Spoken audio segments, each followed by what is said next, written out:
How to complete your syllabus in a different style. दोस्तों commerce वाला की team के पास ऐसी धक्कर लेवल की स्ट्रेटेजी है। टाइम रह गया है बहुत कम, तो इसके लिए सबसे रामबाण तरीका क्या है कि आप देखिए वन शॉट। एक रूल चलता है जिसे बोलते हैं 70-30 रूल। अब भैया ये रूल कौन सा है? क्लास 11th के लिए सारथी बैच है, क्लास 12th के लिए आपका निर्णय बैच है। यूट्यूब पर क्लासेस चल रही है कंप्लीटली फ्री।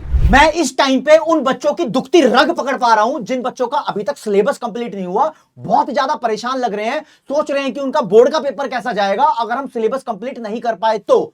दोस्तों कॉमर्स वाला की टीम के पास ऐसी धक्कर लेवल की स्ट्रेटेजी है जिसको आप फॉलो करोगे तो आपका सिलेबस भी टाइम पे कंप्लीट होगा और आपके जो डिजायर्ड रिजल्ट्स हैं वो भी धीरे धीरे अचीव होने लगेंगे। तो we will tell you how to complete your syllabus in a different style. तो स्टाइल बड़ा कैड़ा है, सुनोगे मेरी बात को दोस्तों। पहला स्टेप है आपका, आप अपने चैप्टर्स को सब्जेक्ट वाइज क्लासिफाई करना सीखो। सबसे पहले क्लासिफाई करो कि आपके वीक चैप्टर्स या वीक टॉपिक कौन से हैं, मीडियम वाले कौन से हैं, स्ट्रॉन्ग वाले कौन से हैं। मेरा मतलब स्ट्रॉन्ग का मतलब यह है कि यह चैप्टर आपने कंप्लीट किया है, इसकी रिवीजन की है, इसके क्वेश्चंस लगाए हैं। मीडियम का मतलब यह है कि यह चैप्टर आपने सिर्फ पढ़ा है, या तो क्वेश्चन लगाने रह गए या रिवीजन लगानी रह गई। वीक का मतलब यह है या तो ये तुम्हारा अनटच्ड चैप्टर है या फिर इसके अंदर आपको बहुत सारी कंफ्यूजन है, थोड़े थोड़े टॉपिक आते हैं, थोड़े थोड़े टॉपिक नहीं आते हैं। फॉर एग्जाम्पल मैं ये मानकर चलता हूं भैया, जनवरी का महीना चल रहा है, एक बच्चे ने अपना 60 to 80% सिलेबस कंप्लीट कर लिया होगा। अलग अलग कैटेगरी के बच्चे हैं, कुछ तो ऐसे भी होंगे जिनका 50% नहीं हुआ होगा, लेकिन वो ध्यान से सुनना मेरी बात को। मैं मान लेता हूं कि आपके भैया एक सब्जेक्ट के अंदर 10 चैप्टर है, हो सकता है कि आपके 5 सब्जेक्ट यहां पर, मतलब 5 चैप्टर आपके यहां पर स्ट्रॉन्ग हो, 2 चैप्टर मीडियम हो, 3 चैप्टर में आप बहुत कंफ्यूज हो, वीक हो। तो ऐसे एक बार लिस्ट बना लोगे ना, उसके बाद निक्कू भैया आपको बता देंगे क्या करना है। क्लासिफिकेशन तो कर लिया, अब हमें क्या करना है, चीजों को प्रायोरिटाइज करना है। अब प्रायोरिटाइज कैसे भैया, आपका कुछ टॉपिक होगा वीक और कुछ टॉपिक होगा मीडियम। वीक मतलब आपने कुछ भी टॉपिक टच नहीं किया है या आपने सही से प्रैक्टिस नहीं किया है और वो टॉपिक में बड़ा सा कंफ्यूजन है। मीडियम क्या है, आपने उस टॉपिक का रिवीजन नहीं किया है या क्वेश्चन प्रैक्टिस करनी कम रह गई है।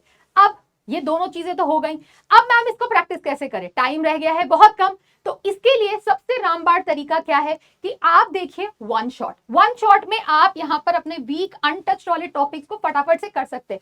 दूसरी चीज, आपके पास है सारे के सारे नोट्स ऐप पे या जहां पर भी, उस नोट्स को देखिए, नोट्स में क्वेश्चंस है, कॉन्सेप्ट है, फटाफट नोट्स को पढ़िए एंड नोट्स से भी आपका क्या होगा, सारी चीजें आपकी क्विकली रिवाइज हो जाएंगी। तो देखो सर मैम ने आपको ये तो बता दिया कि भाई वीक पॉइंट्स को कैसे स्ट्रांग बनाना है, मीडियम पॉइंट को कैसे स्ट्रांग बनाना है, लेकिन हमारे पास बहुत सारे बच्चे ऐसे हैं जिनका अभी भी तैयारी नहीं हुई, वो डर रहे हैं कि कहीं हम फेल तो नहीं जाएंगे। तो ये पॉइंट उनके लिए एक रूल चलता है जिसे बोलते हैं 70-30 रूल। अब भैया ये रूल कौन सा है, ये क्या होता है? तो देखो इसमें ये होता है कि आप किसी भी सब्जेक्ट का अगर पोर्शन उठाओगे तो उसमें मेजर जो सिलेबस कवर करते हैं वो 30% पोर्शन ही होता है। ये रिपीटेटिव कॉन्सेप्ट्स होते हैं और यही मेजर चैप्टर्स होते हैं जहां से सबसे ज्यादा मार्क्स का आता है। तो आपको कोशिश ये करनी है कि जो 30% पोर्शन है इसको अच्छे से कवर कर लो और फिर इसमें 70% मार्क्स लेकर आ जाओ। समझे क्या ये फॉर्मूला? अब जो सबसे इंपॉर्टेंट पॉइंट है अकाउंटेंसी में, वो ध्यान दीजिए। सबसे पहली प्रॉब्लम है avoid using calculator. Calci will kill your marks, ये बहुत इंपॉर्टेंट है। बच्चे बहुत सारे कैल्सी यूज करते हैं, अब एग्जाम में उनको फिर कैलकुलेशन मिस्टेक होती है और बहुत सारे 95 99 मार्क्स लाने वालों के भी 80 मार्क्स अटक जाते हैं सिर्फ कैलकुलेशन की वजह से। तो आपको अवॉइड करना है आप कैलकुलेटर यूज करना। दूसरा भैया मेक प्रॉपर वर्किंग नोट्स। हमने हमेशा बताया आपको वर्किंग नोट्स बनाना जरूरी है। आज भी कई बच्चे ये पूछते हैं भैया वर्किंग नोट बनाए कि नहीं बनाए। यार आपका जो मेन आंसर आया वो कैसे आया ये दिखाओगे नहीं तो एग्जामिनर मार्क्स कैसे देगा? वर्किंग नोट्स के मार्क्स होते हैं, समझ गए ना? अब सुनो मैथ्स के लिए भी टिप्स क्या है भैया। सिर्फ एनसीईआरटी पे भरोसा मत करना। बहुत सारे बच्चे बैठे हैं कि एनसीईआरटी पढ़ लेंगे और हमारा सब कुछ हो जाएगा। नहीं भैया, आप 2 साल पुराने अपने सैंपल पेपर्स और पेपर्स, ओरिजिनल पेपर्स को देखेंगे तो देखेंगे आपसे क्वेश्चन को क्या किया है, ट्विक करके या ट्विस्ट करके आपसे पूछा गया है। तो यहाँ पर अपने कॉन्सेप्ट के साथ अपनी एनसीईआरटी बनाना, सिर्फ रटने पे विश्वास मत करना। और राज्य इन सभी समस्याओं का समाधान 11वीं और 12वीं दोनों बच्चों के लिए। क्लास 11th के लिए सारथी बैच है, क्लास 12th के लिए आपका निर्णय बैच है। यूट्यूब पर क्लासेस चल रही है कंप्लीटली फ्री। इन सभी बैचेस में जो भी आपको नोट्स दिए जाते हैं वो नोट्स आपको मिलेंगे पीडब्ल्यू की मोबाइल ऐप पे।